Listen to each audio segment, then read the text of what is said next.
acompanharem. E chegou a um lugar onde passou a noite, porque já o sol era posto, e tomou uma das pedras daquele lugar e a pôs na sua cabeceira, e deitou-se naquele lugar, e sonhou. E eis que uma escada era posta na terra, cujo topo tocava nos céus, e eis que os anjos de Deus subiam e desciam por ela, e eis que o Senhor estava em cima dela, e disse: eu sou o Senhor, o Deus de Abraão, teu pai, e o Deus de Isaque. Esta terra em que estás deitada, te darei a ti e a tua semente, e a tua semente será como o pó da terra, e estender-se-á ao oriente e ao ocidente, e ao norte e ao sul, e em ti e na tua semente serão benditas todas as famílias da terra. E eis que estou contigo, e te guardarei por onde quer que fores, e te farei tornar esta terra, porque te não deixarei até que haja feito o que tenho dito. Acordando, pois, Jacó do seu sono, disse: na verdade, o Senhor está nesse lugar, e eu não sabia. Vamos todos ler esse verso 16? Acordado, pois, Jacó do seu sono, disse: na verdade, o Senhor está neste lugar, e eu não sabia. Vamos ler juntos mais forte. Ao acordar, Jacó do seu sono, disse: realmente o Senhor está neste lugar, e eu não sabia. E temeu e disse: quão terrível este lugar! Este lugar não é outro lugar senão a casa de Deus, e esta é a porta dos céus. Vamos ver esse verso junto. E temeu e disse: quão terrível é este lugar! Este não é outro lugar senão a casa de Deus, e esta é a porta dos céus. Então levantou-se Jacó pela manhã, de madrugada, e tomou a pedra que tinha posto por sua cabeceira, e a pôs por coluna, e derramou azeite em cima dela, e chamou o nome daquele lugar Betel. O nome, porém, daquela cidade antes era Luz. E Jacó votou um voto dizendo: se Deus for comigo e me guardares nessa viagem que faço, se me der pão para comer e vestido para vestir, e em paz tornar a casa do meu pai, o Senhor será meu Deus, e esta pedra que tenho posto por coluna será casa de Deus, e tudo quanto me deres, certamente te darei o quê? Certamente te darei o dízimo.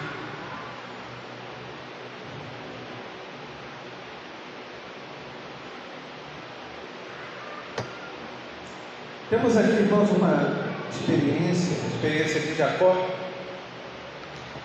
pessoal, e também com um significado muito importante para nós, para os nossos dias, para a igreja do Senhor.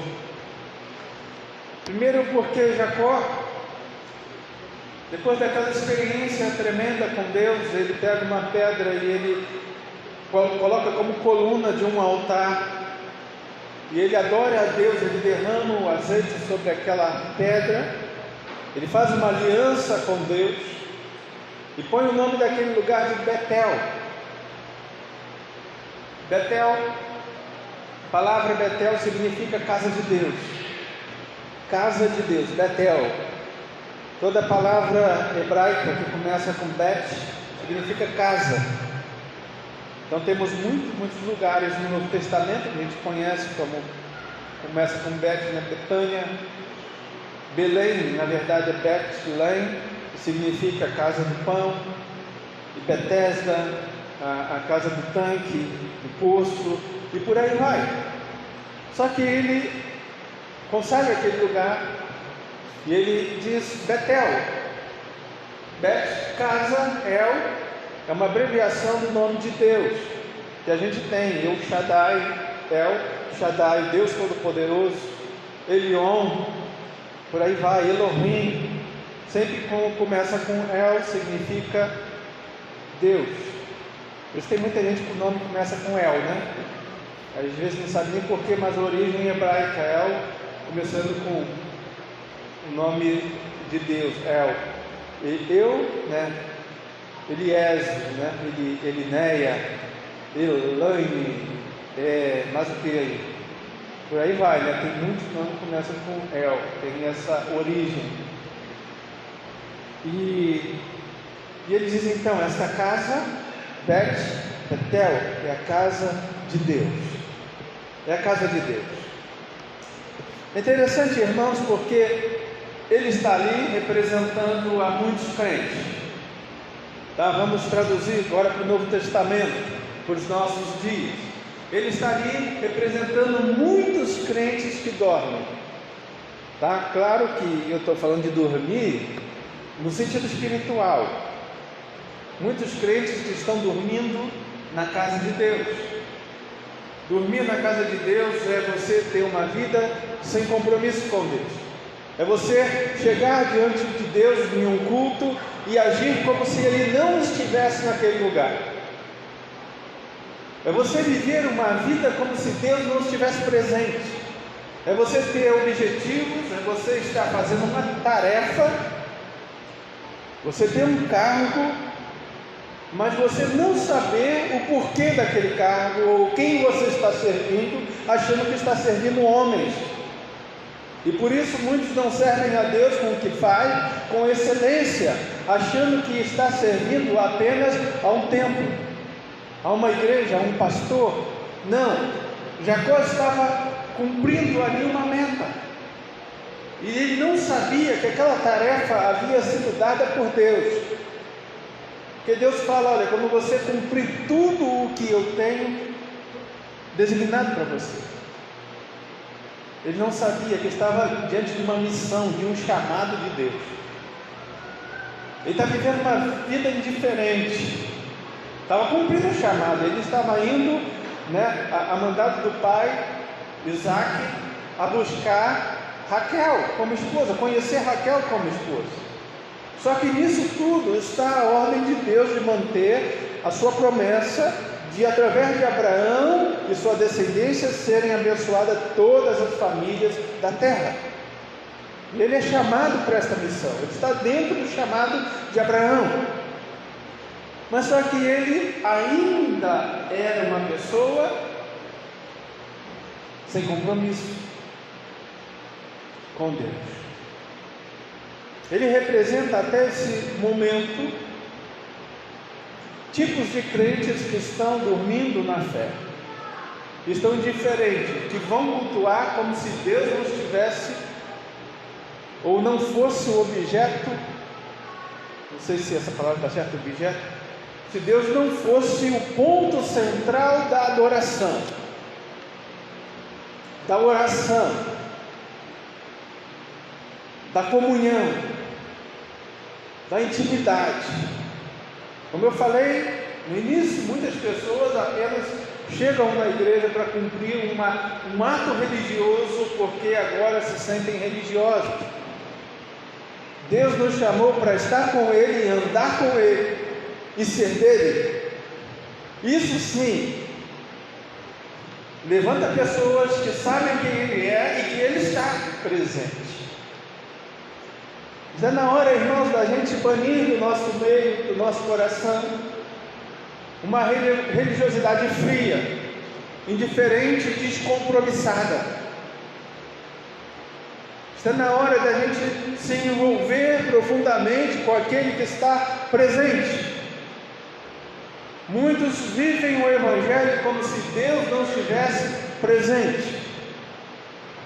Jacó até esse momento estava vivendo uma vida como se Deus não estivesse presente. Quantos estão vivendo no nosso país um evangelho como se Deus não estivesse presente? Não uma presença apenas de consideração.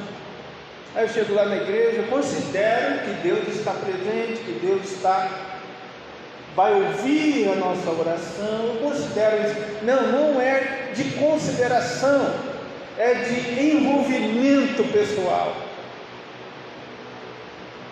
é de laços, é de deixar que a sua vida, a sua glória seja Senhor absoluto de todo o meu ser, de toda a minha estrutura, de toda a minha molécula, de todas as minhas células, do meu espírito, do meu coração, do meu sangue, da minha mente, dos meus neurônios, deixar que seja todo tomado pela sua presença e pela sua glória, porque Ele está nesse lugar.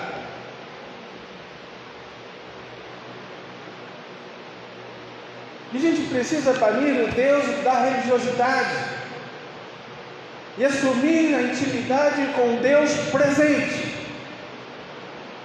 com Deus que está vivo, atuante, o Deus que se relaciona, o Deus que fala, o Deus que ouve, o Deus que se move, o Deus que nos influencia. Viver como crente, indiferente da presença de Deus, é uma coisa horrível, é um peso, é um fardo, e muitos não conseguem nem deixar de servir a Deus assim, porque se tornou algo rotineiro, aquele negócio que se você não fizer, sua consciência te acusa. Hoje eu não fui lá, cumpri um ato religioso, eu fiquei em casa, está dando assim um peso, eu devia estar lá. Não é isso, é você dizer, eu quero estar lá, eu quero estar junto, eu quero estar presente, eu quero estar com o Senhor, eu quero adorá-lo, eu quero me envolver, eu tenho sede disso, eu tenho fome disso, eu quero estar com Deus, eu quero estar com os meus irmãos. Estão entendendo? Jacó, até o momento, é diferente, mas ele tem um sonho. Naquele momento, ele está viajando, ele pega uma pedra, seleciona uma pedra e coloca como seu travesseiro para passar a noite. E ele passa a noite naquele lugar, ele tem um sonho. E no sonho aparece para ele algo que parecia muito real. E era real, aquele sonho era real. E ele vê que estava posto uma escada entre a terra e o céu. E anjos desciam, daquela escada anjos desciam e anjos subiam. Aquela escada, quando Jacó acorda e pensa sobre aquilo, diz: esse lugar está ligando os céus aqui na terra e a terra aos céus. E ele diz: não, esse lugar não pode ser outro lugar senão a casa de Deus. É a porta dos céus. Aquela escada, ela tem uma figura bíblica que aponta para Jesus. Aquela escada era Jesus. Aquela escada é Jesus. A Bíblia diz que Jesus é o único caminho que nos leva a Deus. É aquele que abriu as portas, que rasgou o véu. Aquele que diz para João lá no Apocalipse, e ele viu uma porta aberta no céu, e uma voz que dizia: João, chega para cá, vem para cá, João. É essa porta, a porta da comunhão aberta através de Jesus, a porta para a sala do trono, a porta para contemplar Deus e sua formosura. Há uma escada, e essa escada se chama Jesus. Só que agora, nos dias modernos, essa escada ainda se tornou mais poderosa. Em Jesus ela se tornou uma escada rolante. A única coisa que eu tenho que fazer é entrar, é pisar, porque ela me leva. Ela me leva ao céu. Tudo que eu preciso é estar nela. Essa escada é Jesus. Tudo que eu preciso é estar nele, é permanecer nele, é continuar nele, e ele me leva aos céus. E Jacó aqui, ele está agindo de uma maneira profética também, figurada, porque veja bem, ele pega no verso 18,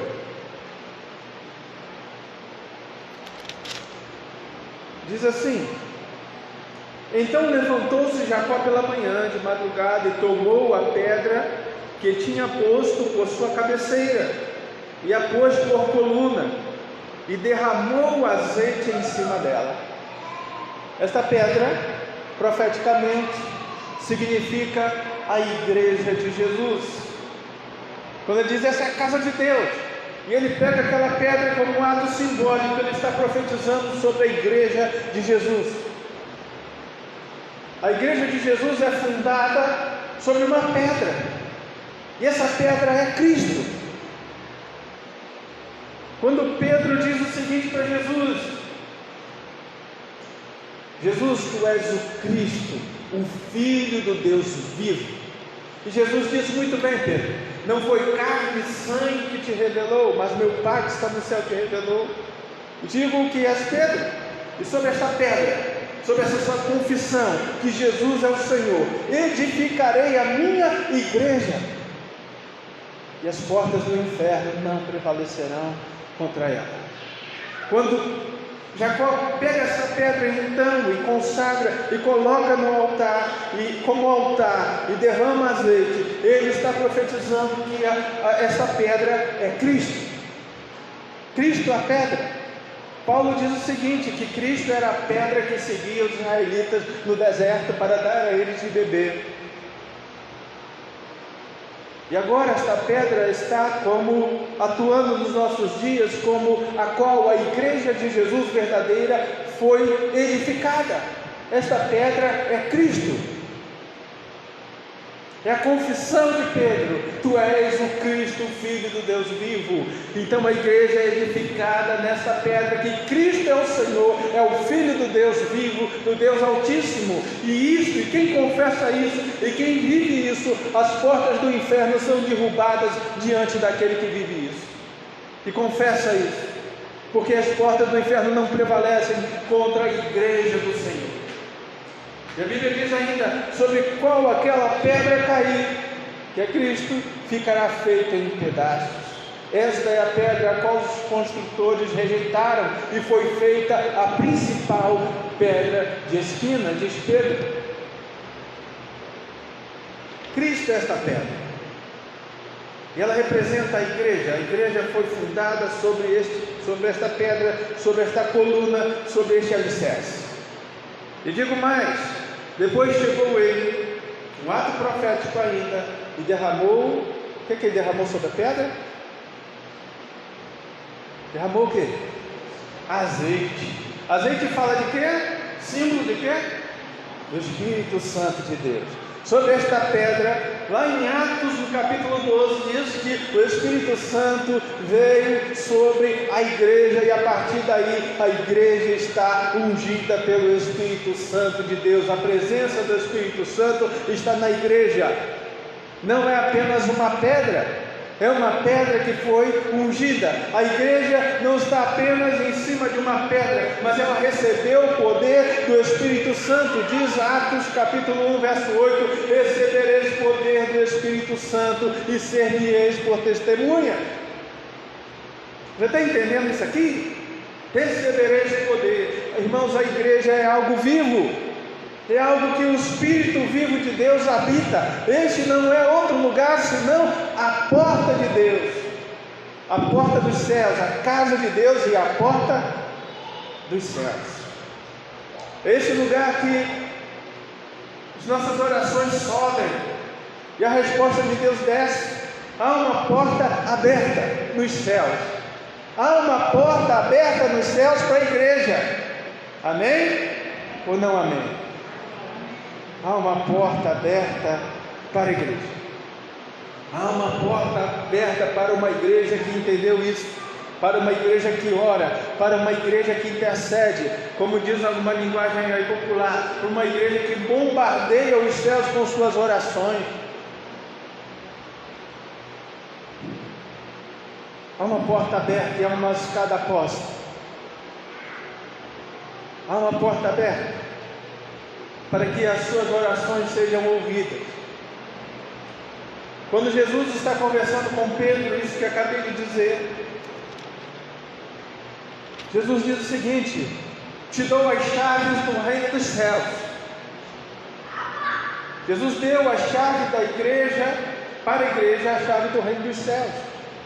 E diz assim: tudo que ligares na terra será ligado no céu, e tudo que desligares na terra será desligado no céu. Isto se referindo à oração da igreja, à pregação da palavra. Quando a igreja de Jesus, através do seu poder, do azeite derramado, prega a palavra de Deus, a palavra de salvação, e alguém entra na igreja e ouve a palavra de salvação e crê na palavra da salvação, esta palavra é a chave que abre o reino de Deus para esta pessoa. A chave é a pregação no nome de Jesus, que abre os céus para o perdido alcançar vida eterna e salvação. Essa palavra, essa chave posta para a igreja, dada à igreja para abrir na terra, para ligar na terra e ser ligado nos céus. E através do evangelho, através da pregação, os céus são abertos. Quando a igreja usa essa chave, quando ela proclama a sua palavra, quando ela anuncia o reino de Deus, quando ela anuncia que Cristo é o Filho de Deus, é o Deus Altíssimo, é o Filho do Deus vivo. E quando o pecador entende isso e entrega a sua vida a Jesus, as portas dos céus são abertas para ele. E essa chave não são os anjos que têm, essa chave foi dada para a igreja. Foi dada para a igreja, para a gente abrir os céus, para a gente despovoar o inferno, aquelas pessoas que estavam indo para o inferno, porque as chaves do inferno não pertencem mais ao diabo. Jesus, em sua morte, tomou as chaves da morte e do inferno da mão de Satanás, diz as Escrituras. E agora a igreja tem as chaves, não do inferno, mas as chaves dos céus, para que através do evangelho aqueles que estão vivendo e caminhando no inferno possam ouvir a palavra, que há uma escada posta através da casa de Deus, da pregação do reino, e que possam crer que é uma porta aberta, e que possam, através de Cristo, que é o caminho, a verdade e a vida, e ninguém vai ao Pai senão através dele, através dessa escada, possa alcançar em Cristo Jesus vida eterna.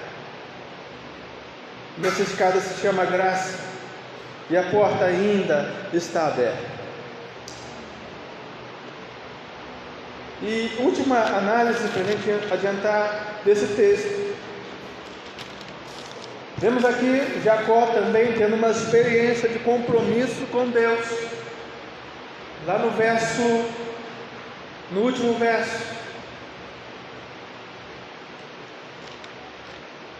Então esta pedra que tem posto como coluna será a casa de Deus, e tudo quanto me deres, certamente te darei o dízimo. O que Jacó está dizendo anteriormente: Senhor, eu vou então continuar no teu caminho, e o Senhor vai me dar pão, o Senhor vai me sustentar pelo caminho, tudo que o Senhor me der, te darei o dízimo. O que ele está aqui profetizando, o que ele está profetizando para a igreja, aonde a igreja foi alicerçada sobre esta pedra, que é Cristo. Aqueles que estão alicerçados também têm o mesmo compromisso de entregar a Deus aquilo que é de Deus. Nós vemos aqui Jacó agora totalmente comprometido com a casa de Deus, com o reino de Deus. Ele está representando os crentes que agora entendem que Deus Deus é que dá o pão, que Deus dá a água, que Deus é que guarda no caminho, que Deus nos livra, que Deus nos protege, que Deus evita que ficamos enfermos, que gastemos dinheiro com bebidas, com farmácia, às vezes pessoas que vão todo o seu dinheiro embora. E está dizendo aqui: não, Senhor, se tu me guardares, tudo que me deres, de tudo que me deres eu te darei o dízimo. Jacó está aqui representando o crente compromissado. De tudo que me deres darei a ti o dízimo. Aquelas pessoas que dizem: ah não, mas o dízimo é da lei, o dízimo é do Velho Testamento, pertence à lei de Moisés. Não, isso aqui foi anos e anos, pelo menos 500 anos antes da lei. O dízimo era algo voluntário, de pessoas que entenderam quem Deus é e se comprometeram com Ele de dar a Ele o que pertence a Ele. Tanto é que a Bíblia diz lá no profeta Malaquias: é possível um homem roubar a Deus? Sim ou não? Sim ou não? Lá em Malaquias, no capítulo 13, você pode ler depois esse texto e anotar, você pode. Ele diz assim: roubará o homem, pois, a Deus? Aí diz assim, ele mesmo responde, Deus, através do profeta Malaquias: vós, porém, me roubais. Aí então perguntam: o que te roubamos? Aí Deus responde: nos dízimos e nas ofertas alçadas vocês me roubam. Aí ele diz: trazei todo o dízimo à casa do tesouro, para que haja mantimento na minha casa. E depois fazei prova de mim, diz o Senhor, se eu não vos abrir a janela dos céus e derramar bênção sem medida sobre vocês, do qual dela vos advém a maior abastança.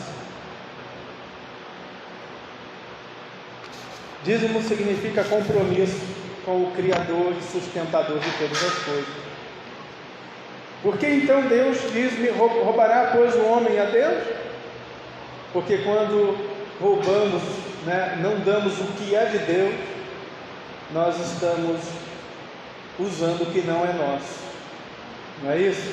Então, quando Jacó está dizendo justamente isso, é porque ele havia agora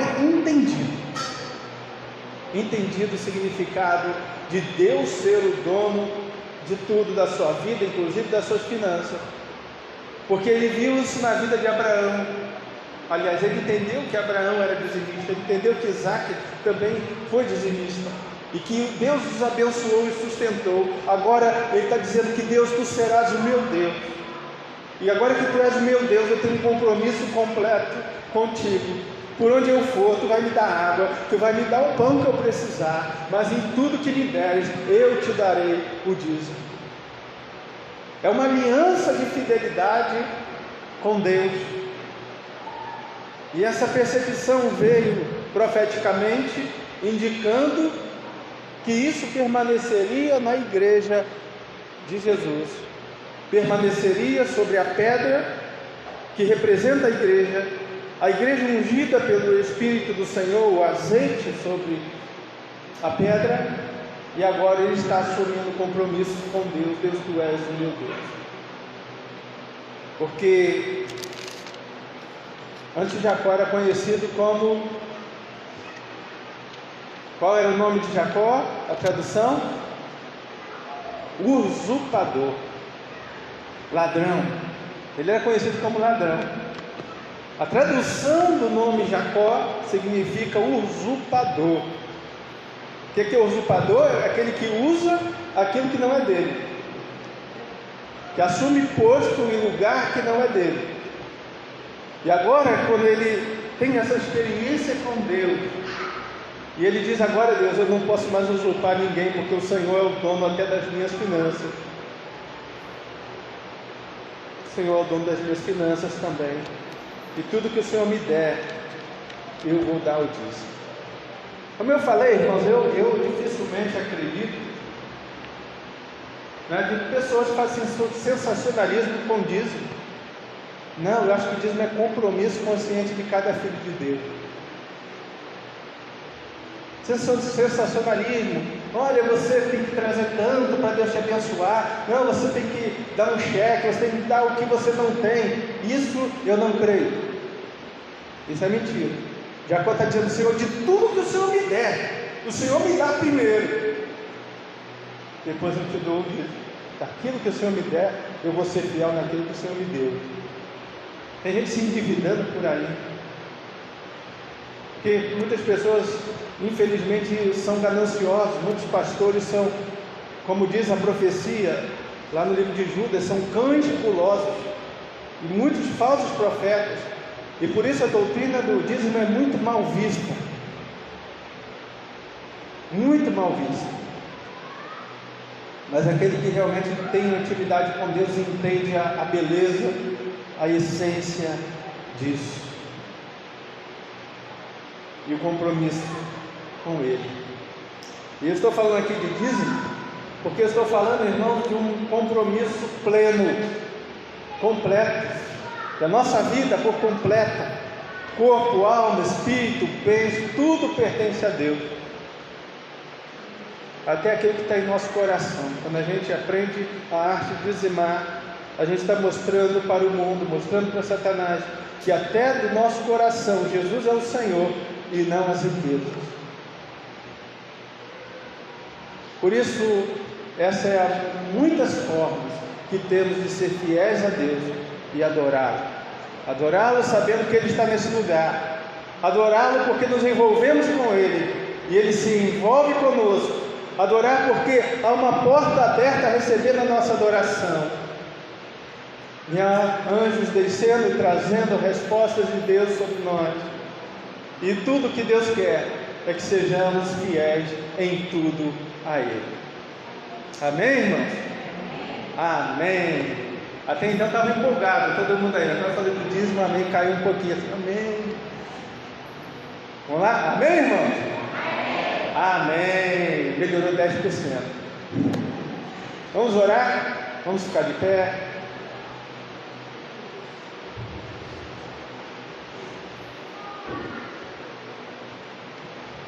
Querido Deus, obrigado por este domingo, por esta palavra. Pedimos ao Senhor que essa palavra fique em nosso coração, que a cada culto, Senhor, possamos entender que Tu estás nesse lugar, que nós sabemos que Tu estás nesse lugar, e por isso queremos nos relacionar contigo. Que o Senhor nos desperte. Se há alguém aqui ainda com o sono de Jacó, que o Senhor venha nos despertar, assim como Ele despertou e viu e disse: quão terrível esse lugar. Sim, Pai, esse lugar é Teu, é consagrado a Ti, é para a Tua honra e Tua glória, e que esse lugar seja marcado, Senhor, por céus abertos, derramando bênçãos sem medida sobre cada um de nós. Pai, nós oramos, Te adorando, em nome de Jesus. Amém e amém. Amém, irmãos. Bom domingo para todos e até a noite.